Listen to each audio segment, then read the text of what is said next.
김민아의 시사 위키.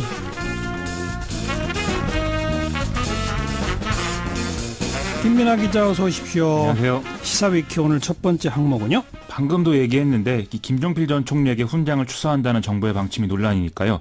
이걸 좀 다뤄보겠는데 훈장 자체에 대해서는 또 우리가 더 알아야 될 부분이 있을 것 같아서 이 훈장에 대해서 좀 알아보겠습니다. 김종필 전 총리한테 추서된 건 국민훈장, 무궁화장이라면서요? 그렇습니다. 대한민국 훈장이 모두 12가지 종류인데요. 이 중에 이제 정치, 경제, 사회, 교육, 학술 분야에 공을 세운 사람에게 주는 훈장이 이제 국민훈장이고요.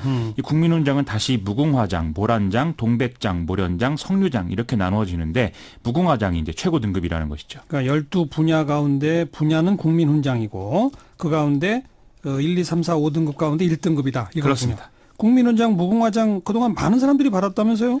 그렇습니다. 방금 이 전 총리들 말씀은 주신 것 같고 그 외에도 이제 반기문 전 유엔 사무총장이 받은 바 있고요. 또 김수환 추기경이라든지 울지마 톤지의 실제 주인공으로 알려진 이태석 신부 등도 받은 바 있습니다. 예. 또 세월호 참사 특조위원장을 맡았던 이석태 변호사가 올 4월에 받은 바 있고요. 박근혜 전 대통령의 변호를 맡았던 김평우 변호사의 경우에도 2012년에 법률문화 발전에 기여한 공로다 해서 받은 바 있습니다. 예. 또 특이한 사례 중에 황장엽 전 북한 조선노동당 비서가 또 받은 그런 사례도 있습니다. 그래요. 일각에서는 이거 취소해야 한다 막 그러는데 훈장 취소될 수도 있는 거죠? 그렇습니다. 상훈법을 보면은요, 이 서운 공적이 허위로 판명되거나 국가안전에 관한 죄로 형을 받았거나 적대 지역으로 도피한 경우, 또 형법, 관세법, 조세법, 처벌법에 규정된 죄를 짓고 사형, 무기 또는 3년 이상의 징역이나 금고의 형을 받은 경우, 이제 이런 조건에 들어가면 국무회의의 심의를 거쳐서 서운을 취소할 수 있다 이렇게 돼 있거든요. 예. 여기에 들어간 사례가 이제 전두환, 노태우 두 전직 대통령이었던 것이죠. 다만 이 두 사람은 무궁화 대훈장의 경우에는 유지를 하고 있는데 이것은 공적에 따라서 주는 게 아니라 대통령직 자체에 주는 것 때문이다라는 게 행안부의 설명이었습니다. 아하. 즉 무궁화 대훈장이라는 것은 대통령직을 지내면 그냥 다 주는 훈장이라는 것이죠. 그 무궁화 대훈장 빼고 나머지 훈장들은 취소됐다. 그렇습니다. 예. 훈장이라는 게 정부가 주는 거다 보니까 정치적 논란이 불거질 가능성이 늘 있죠. 그렇습니다. 그래서 일전에 KBS가 역대 정부의 이 서운 내역들을 이 소송을 통해서 70만 건 넘게 이제 확보를 해서 다큐멘터리도 만든 적이 있을 정도인데요. 이승만 박정희 정권에서 친일 인사들에게 집중적으로 훈 포장 수요가 됐다.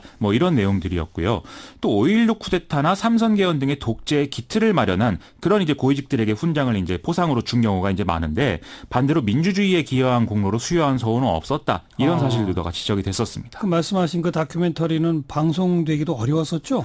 그렇습니다. KBS의 당시 상층부가 이례적으로 방송 내용의 수정 내지는 삭제 이런 것들을 이제 지시를 했었고요. 그리고서도 방송 날짜를 확정을 해주지 않아서 8개월 동안 이게 방송이 안 됐었거든요.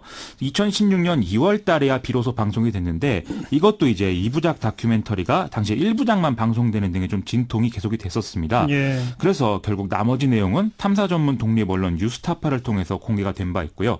이런 것 자체가 이제 훈장 수여의 좀 정치적 측면 이런 거를 보여주는 거 아니겠습니까? 앞에서도 말씀하셨겠지만 앞으로 이제 훈장 수여에 관련한 기준을 좀 바꿔가야 될 필요가 있지 않나 이런 생각을 좀 들게 하는 사례라고 보겠습니다. 네. 시사위키 두 번째 항목은요? 지난주에 종부세 관련 소식들 전해드렸는데요. 오늘 좀 일종의 애프터 서비스를 할 필요가 있을 것 같습니다. 대통령 직속 정책기획이사 하나 재정개혁특위의 개편안 발표 이후에 언론과 전문가들의 논박이 지금 오가는 상황이 이어지고 있어서입니다. 한쪽에서는 세금 폭탄이다라고 비판하고 한쪽에서는 별로 올린 것도 없다라고 또 비판하고 그렇잖아요. 그렇습니다. 보수 언론 중심으로 재정개혁특위가 내놓은 4개 안 중에 가장 강력한 안이 선택되는 걸 기준으로 해서 이러면 강남권의 세금 폭탄 떨어진다. 이런 이제 기획 보도를 많이 했거든요. 이런 상황이 되니까 어제 기획재정부가 좀 이런 지적에 대해서 직접 반박에 나서는 이런 상황이었습니다. 뭐라고 반박했어요?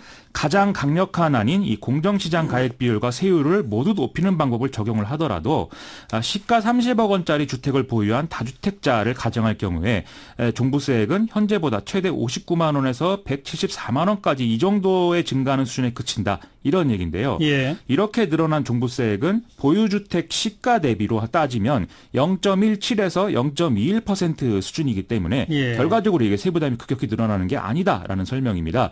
이 수치는 이제 OECD 평균을 보면은 0.33%이기 때문에 여기도 못 미친다 이 얘기인 것이고요. 예. 또 세율 변화 등으로 세금이 이제 늘어나더라도 재산세와 종부세의 합이 전년도보다 50% 넘게 늘어나지 못하도록 하는 제도인 세부담 상한제라는 게 지금 있기 때문에요.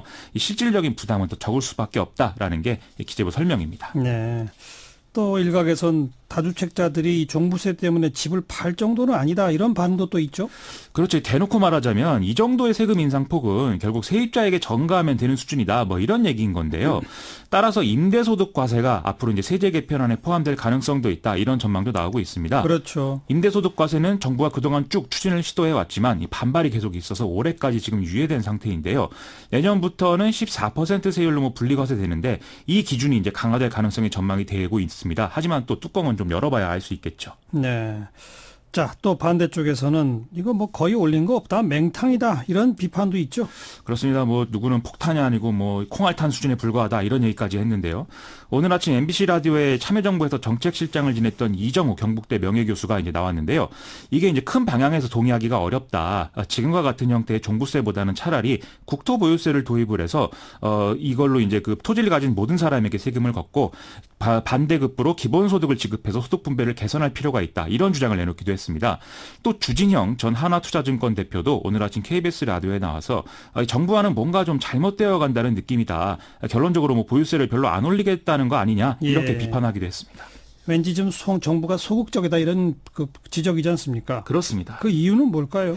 이게 좀 선거도 이겼는데 좀 세게 나가도 좋지 않을까 이런 생각이 들지만 종부세 트라우마를 무시할 수는 없다 이런 얘기도 이제 나오고 있는데요. 예를 들면 2004년에 이제 탄핵 역풍 때문에 열린우리당이 총선에서 당시에 대승을 거뒀는데도 2005년에 이제 노무현 전 대통령이 하늘이 두 쪽 나도 집값은 작겠다면서 이 종부세 과세 대상을 확대를 하니까 2006년 지방선거에서 여당이 대패하더라. 뭐 이런 얘기가 나오고 있는 것이죠. 예. 그러니까 뭐 지방선거에서는 압승을 했지만 실제로 유권자 지형이 여당 우세로 굳어질 것이냐 이건 아직 모를 일이다 이거죠. 그렇습니다. 지금 계속 이제 그 자유한국당이 너무 미워서 더불어민주당 찍었다 이런 사람들이 많은 거다. 이 민주당이 잘해서 지방선거 이긴 거 아니다 이런 얘기 많이 나오지 않습니까? 그리고 정부 여당도 계속 자만하지 않겠다 이런 메시지를 내놓고 있는 상황이죠.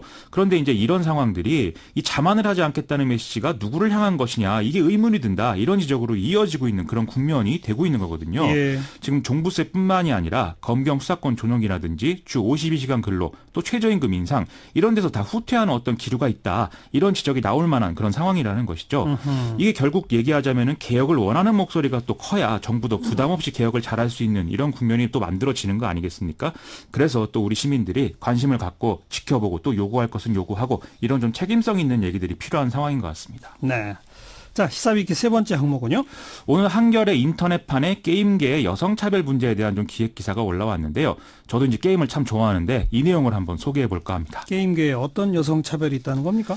요즘에 이제 캐릭터 일러스트가 들어간 게임들이 많이 나오는 추세거든요. 예. 그런데 이 게임 이용자들이 이 일러스트를 그린 일러스트레이터의 SNS를 찾아내서 이 사람이 뭔가 페미니스트다 이런 생각이 들면 막 불매 운동을 벌이고요. 그래요? 회사에 일러스트레이터 교체를 요구하는 이런 일들이 많이 일어나고 있다 이런 얘기인데요. 아하. 거의 스토킹 수준으로 일러스트레이터를 막 괴롭히는 그런 사례도 지금 부지기수라고 합니다.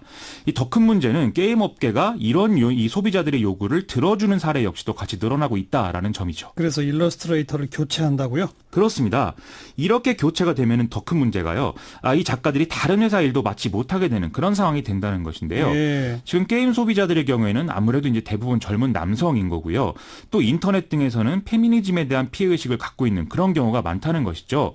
그래서 이렇게 페미니스트로 찍힌 사람을 쓰면 또 같은 논란에 휩싸이게 되기 때문에 이런 이제 일러스트레이터들은 사실상 업계를 떠나는 수밖에 없게 된다는 건데요. 아이고. 이런 일이 처음 일어나는 게 아닌데 점점 정도를 더해간다는 게 또 문제입니다.